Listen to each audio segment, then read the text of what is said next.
ঢাকার গুলশানে spa centre অর্থাৎ শরীর ও মনের আরাম, বিশ্রাম ও সৌন্দর্য চর্চার আড়ালে যৌন ও অসামাজিক কার্যক্রম পরিচালনার অভিযোগে বিশেষ অভিযান চালিয়ে 53 জন নারী পুরুষকে গ্রেফতার করেছে পুলিশ ও সেনাবাহিনী।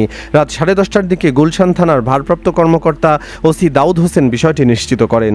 অভিযানের বিষয়টি নিশ্চিত করে গুলশান থানা পুলিশ জানিয়েছে, রাতে থানার ভারপ্রাপ্ত কর্মকর্তা দাউদ হোসেনের নেতৃত্বে গুলশানের হট স্টোন স্পা এবং ওয়ান সেলুন নামের দুটি স্পা সেন্টারে অভিযান চালিয়ে ওই 53 জনকে গ্রেফতার করা হয়। পুলিশ সূত্রে জানা গেছে, স্পা ও সেলুনের আড়ালে অসামাজিক কর্মকাণ্ড ছাড়াও যৌন কর্মকাণ্ড এবং অন্যান্য অপরাধমূলক কার্যক্রম পরিচালনার গোপন সংবাদে বুধবার রাতে ওই দুটি স্পা সেন্টারে অভিযান চালায় পুলিশ। অভিযানে গ্রেপ্তারদের মধ্যে 29 জন নারী ও 24 জন পুরুষ রয়েছে। খোঁজ নিয়ে জানা গেছে, এসব স্পা সেন্টারের আড়ালে যেসব নারীরা টাকার বিনিময়ে অসামাজিক কর্মকাণ্ড করছিলেন তাদের বেশিরভাগই বিভিন্ন কলেজ ও বিশ্ববিদ্যালয়ের ছাত্রী। এরা দিনের বেলা কলেজ বিশ্ববিদ্যালয় ক্লাস করে আর রাতে এসব অসামাজিক কর্মকাণ্ডের মাধ্যমে অর্থ উপার্জন করে। আমাদের আশপাশের কলেজের কিংবা বিশ্ববিদ্যালয়ের দিকে খেয়াল করলেই দেখা যায় কিছু ছাত্রী আছে যারা একটু আলট্রা মডার্ন ওয়েস্টার্ন পোশাক আশাক পরে সপ্তাহে 7 দিন যায় নামি দামি রেস্টুরেন্টে, অথচ তাদের এসব বিলাসবহুল জীবন পরিচালনা করতে অর্থ কোথা থেকে আসে তার সঠিক কোনো উৎস নেই। জানা গেছে, এসব নারীরাই সমাজের এলিট শ্রেণীর মুখোশের আড়ালে এমন অনৈতিক কর্মকাণ্ড করে বেড়ায়।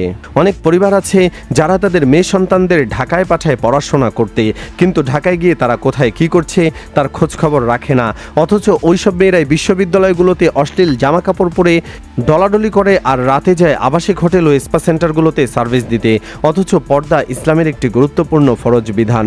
শরীয়তের বিধান অনুযায়ী নারীদের জন্য তার মাহরাম পুরুষ ছাড়া বাইরে বের হওয়া জায়েজ নয়। হাদিসে মাহরাম ছাড়া নারীদের একা বের হতে বা সফরে যেতে নিষেধ করা হয়েছে। আল্লাহর রাসূল সাল্লাল্লাহু আলাইহি ওয়াসাল্লাম বলেন, নারীরা মাহরাম ছাড়া সফর করবে না।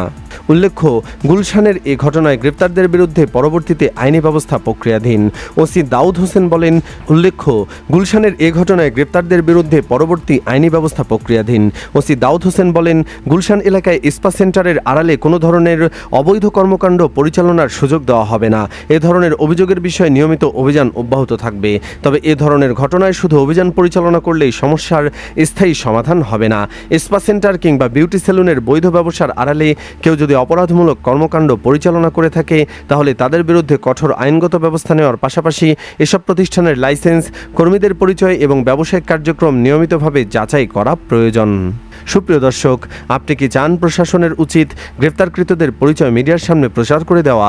তাহলে হয়তো ভবিষ্যতে এরা আর এ ধরনের কর্মকাণ্ড করতে পারবে না। কমেন্ট বক্সে ইয়েস অথবা নো লিখে জানিয়ে দিন আপনার মূল্যবান মতামত। ভিডিওটি ভালো লাগলে লাইক দিন ও শেয়ার করুন। দেখা হবে পরবর্তী কোনো ভিডিওতে। আল্লাহ হাফেজ।